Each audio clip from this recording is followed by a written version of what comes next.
Hello and welcome to Sociology A-Level, Work Poverty Welfare, looking at the explanations of poverty. So, there are many different explanations, but firstly we have the early theories who blamed the poor for being poor. The 19th century sociologist Spencer said that the poor were those in society who had failed to do the best for themselves. He suggested that they were immoral, lazy, and more interested in things other than working. Spencer said that the state shouldn't intervene to help the poor because the poor are a useful example to others who not to follow. Lewis said that the culture was the cause of poverty. So he studied the poor in Mexico and Puerto Rico. Lewis thought that the values, norms and behaviour of the poor were different to the rest of society, and these values were passed on from generation to generation. He said individuals learn how to be poor and learn to expect to be poor through the subculture of poverty they are socialised into. Lewis's work was controversial and criticised. Similar research done at the same time found that highly organised community facilities and political involvement. Schwartz, 1975, concluded that the poor weren't culturally different from the well-off. Situational constraints theory says that the poor have the same values and norms as the rest of society, and any difference in the behaviour of the poor is because they are limited by their poverty. For example, unemployment restricts lifestyle options. Coates and Silburn in 1970 studied poor areas of Nottingham. They found that some people in poor areas felt resigned to being poor and that it wasn't worth trying to get out of poverty. But they said this was a realistic assessment of an individual's situation. It wasn't proof of some kind of alternative value system. Coates and Silburn's research supported the idea that poverty leads to other forms of deprivation, which can trap people into a cycle of deprivation. This means poverty is practically hard to get out of, not culturally hard to get out of. Functionalists, on the other hand, say that unequal distribution of wealth is good for society. So functionalism says that some people are richer or poorer than others because society functions that way. It says that there needs to be a way of allocating people to suitable roles and jobs. The top jobs in society needs to be rewarded more highly than the bottom jobs. This helps to motivate the more intelligent people. American sociologist Herbert Gans in 1971 identified many functions of poverty. 3 of these were: poverty makes sure that there are people willing to do dirty, dangerous or menial jobs for low wages. Second point, poverty creates jobs in occupations serving the poor, for example, social workers. The third point, poor people make the rest of the population feel more fortunate. It's also easy to blame this section of society for social problems. Alternatively, helping the poor, e.g. through donating to charity or volunteering, provides people with an opportunity for emotional satisfaction. Functionalist arguments have been criticised, however. They assume the best jobs are allocated on the basis of talent, when in reality, discrimination by social class, age, ethnicity or gender often influences who gets the top job. Marxists blamed capitalism for inequalities in wealth and income. So according to Marx, capitalism thrives on inequality of income. If wealth was distributed equally, there wouldn't be any profit for the capitalists. The capitalist class needs profit to maintain its power in society. So Marxism says that exploitation is an essential part of capitalism, and inequalities in wealth and income are an essential part of that exploitation. Overall, Marx believes that this is wrong and it shouldn't be happening, but it does.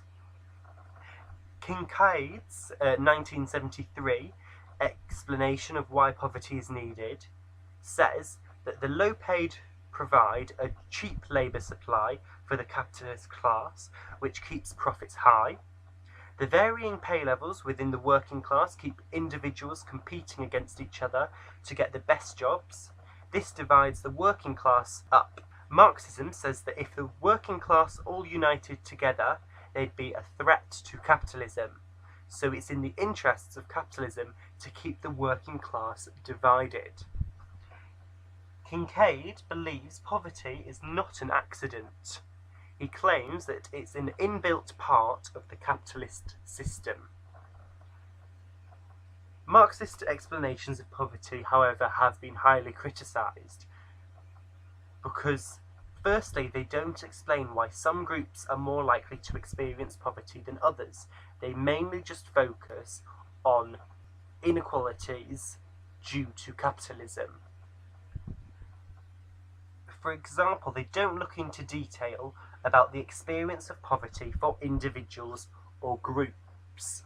So they look at the structure of society and why that causes poverty, and not looking at individuals and why individuals are being plunged into poverty. Also, Marxism ignores the effects of gender and ethnicity on poverty. It doesn't explain why women are more likely to be poor than men, or why Bangladeshi households are more likely to be poor than other households. And lastly, capitalism creates wealth in the economy. Increasing wealth contributes to the reduction of absolute poverty. The Weberian perspective say that distribution of wealth is based on the market situation. So Weberian sociologists say that the distribution of wealth and income is based on what they call a market situation. An individual's market situation is how valuable their skills are for society and how scarce their skills are. It's about supply and demand almost. High demand for your skills makes them worth more.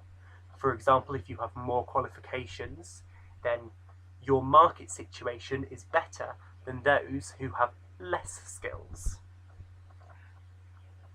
For example, plumbers can earn high wages, often higher wages than other skilled manual workers, because there's a shortage of plumbers and people need their skills.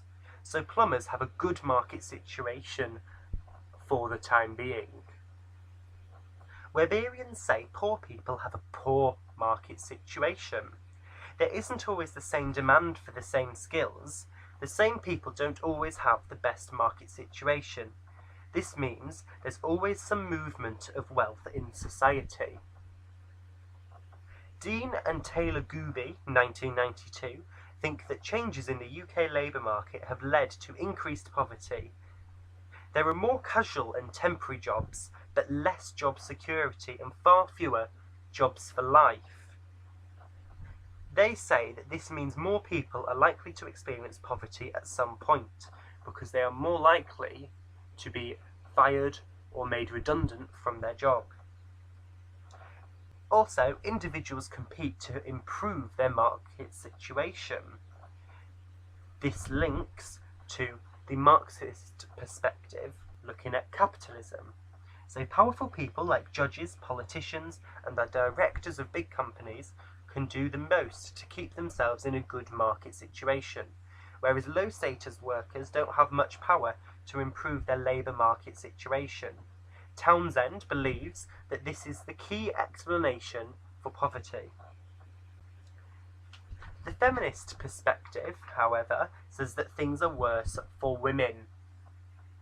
The official figures say that women in the UK are only slightly more likely to be in poverty than men, and that this is due to women being more likely to be lone parents or single pensioners. However, feminists say that the real situation is far more unequal. They claim that because lots of poverty research focuses on the formal economy and work, the experiences of women's domestic lives are often ignored. For example, some studies have shown that in couples, men tend to have more money to spend on themselves than women.